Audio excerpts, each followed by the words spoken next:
আসসালামু আলাইকুম। আজকে আমরা এসেছি সৌর পাহাড়ে, যেই পাহাড় হয়ে আমাদের প্রিয় নবী হিজরত শুরু করেছিলেন।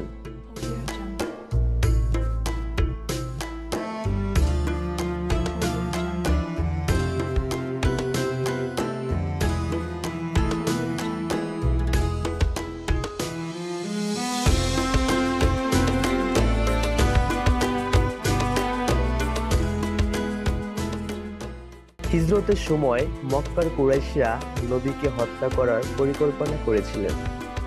সঙ্গী হযরত আবু বকর সিদ্দিকী রাদিয়াল্লাহু আনহু সাথে ছিলেন।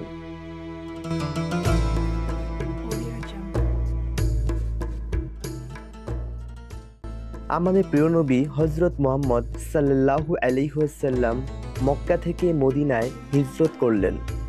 তখন তিনি প্রথমে মক্কার দক্ষিণে অবস্থিত সৌর পাহাড়ে আশ্রয় নিলেন।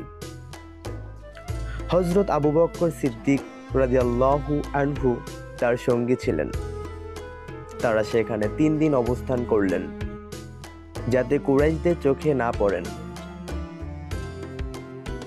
আল্লাহর হুকুমে গুহার দরজায় মাকড়সা জাল বুনে দেয় এবং কবুতর ডিম পাড়ে। শত্রুরা ভেবে নেন এখানে কেউ নেই। এরপর নিরাপদে মদিনার পথে যাত্রা শুরু হয়। এইভাবেই সৌর পাহাড় হয়ে হিজরতের ঐতিহাসিক অধ্যায় শুরু হয়। কতটুকু বুঝিয়ে বলতে পেরেছি আমি জানি না, তবে আমি আমার সর্বোচ্চ দিয়ে চেষ্টা করেছি।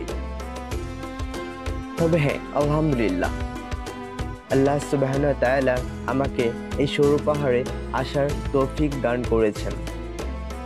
এর জন্য আমি আল্লাহর কাছে হাজারো শুকরিয়া আদায় করছি।